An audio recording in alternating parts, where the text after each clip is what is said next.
Hello guys, welcome back to my channel. Today I am going to share you how you can get your ORCR or official receipt and certificate of registration ng inyong motorcycle for 1 to 5 days. But before anything else, I would like to say hello sa aking mga ka-work dati sa Philippines, Teleperformance, Edsite na si Charles, sa aking kabuga. Ayan, hello sa'yo, kay Joy, kay Warnie, sa aking baby, kay Chester, kay James, kay Lens, kay Rex, kay JP, kay Lori, kay Jill, kay Nichelle, kay Lori, and kanino pa ba? Sa aking dating supervisor na si John Mark Tangonan. Ayan, hello sa inyo. Kamusta kayo? Ayan, wala na akong utang sa inyo. Nabati ko na kayong lahat. Ayan, kamusta kayo? Yay! Okay, and for disclaimer lang, I am not affiliated to Land Transportation Office or any agencies that will lead to LTO. Lahat po ng aking sasabihin dito sa video na to ay based on my experience. Take it to the experience. Ayan. So before I proceed, ayan, kwentuhan ko muna kayo. Bibili kasi ako ng motor. Yung gusto ko talagang bilhin ay yung Suzuki Berkman Street 125. So naghintay ako ng launching nila dito sa Philippines ng mahigit 1 month. Tapos nung nilaunch na yung kanilang Suzuki Berkman Street 125, konti lang yung stocks, tas sold out na daw. And for reservation daw yung kanilang mga Bergman Street. So naghintay pa ako ng mga ilang buwan. And then meron mga stocks, nag-ikot ako dito sa Metro Manila. Kung meron ka makikitang stocks dito sa Metro Manila, hindi nila pinagbibili.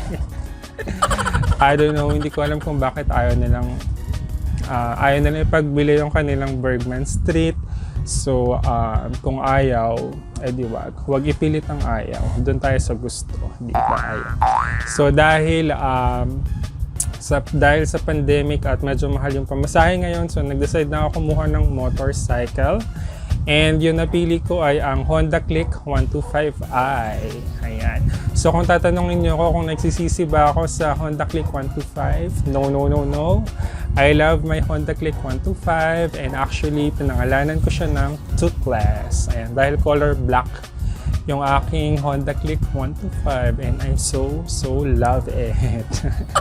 Okay, anyway, so let's proceed sa ating topic kung paano nyo ba makukuha yung inyong ORCR for 1 to 5 days. So first is kailangan is maghanap kayo ng dealer.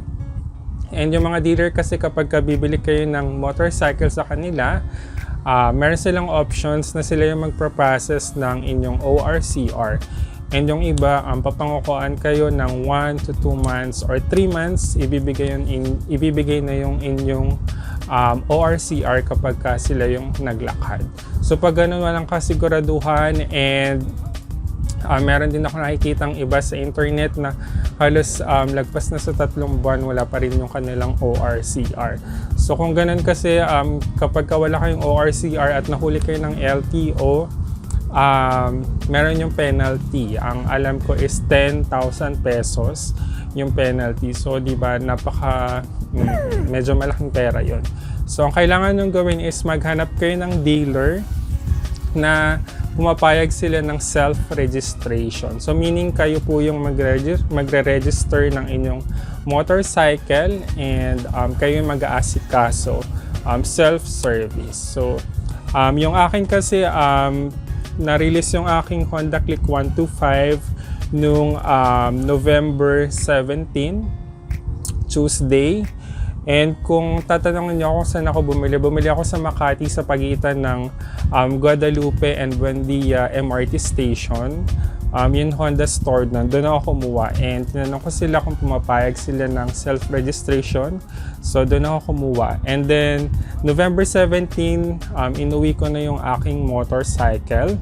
And bago nyo ipa-register yung inyong motorcycle, kailangan yung hingin yung papeles dun sa dealer na kinuhanan nyo ng motor kailangan bibigyan nila kayo ng PNP police clearance ng inyong motorcycle. Ganito yung itsura nun. So sa kanila ito manggagaling. At yung certificate of stock report. So sa kanila din to manggagaling. And then lastly, yung sales invoice.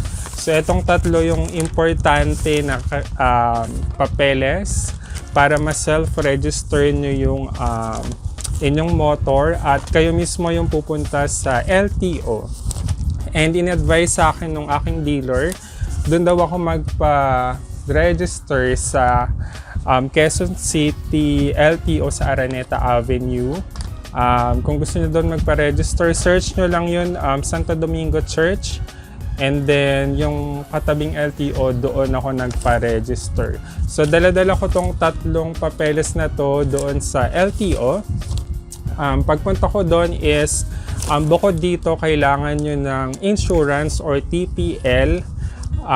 Doon na rin kayo kuha sa tabi nun, meron insurance. And yung aking insurance is, binayaran ko to doon 550 pesos. So ito yung first na gastos ko, 550 pesos. And then, so bali, ito na yung mga papeles na kailangan nyo. After nun, diretso na kayo dun sa second floor. And then, napakadali lang ng process. As in, 5 minutes lang, binigay ko to. And then, nagbayad ako ng registration fee for the ORCR. Ang siningil sa akin doon is 731 pesos and 56 cents. So, yun lang yung inyong gasto. 731 and 550 pesos for the insurance. And then after nun, after 5 minutes, ito yung binigay sa akin. Etong papeles na to. Ang nakalagay dito ay wait for a text message from us regarding to the schedule of release of your original OR and CRs. So, dahil pumunta ako doon ng November 20, that is Friday. So, Saturday, Sunday close ang kanilang ahensya. So, dumaan ng Monday, Tuesday, Wednesday, Thursday, November 26, nakatanggap ako ng text sa LTO. So, that is only 4 working days. Okay na daw for pick up yung aking ORCR. It's so amazing, diba? So, halos 4 working days lang, meron na akong ORCR and pwede ko nang igala yung aking toothless na si 125 Honda Click. And kung tatanungin nyo kung original ba yung ORCR, yes, original po yung ibibigay nila. So, ito yung aking original certificate of registration and original na official receipt. So, ito yung kailangan na dala nyo kapag nilalabas nyo yung inyong motorcycle sa kalsada. At kung harangin man kayo ng MMDA or LTO, ito yung ipapakita nyo together with your driver's license para iwas huli, diba? And it's so amazing. And kung gusto niyo naman mapadali, nung December yung aking kapatid, kumuha din siya ng motorcycle.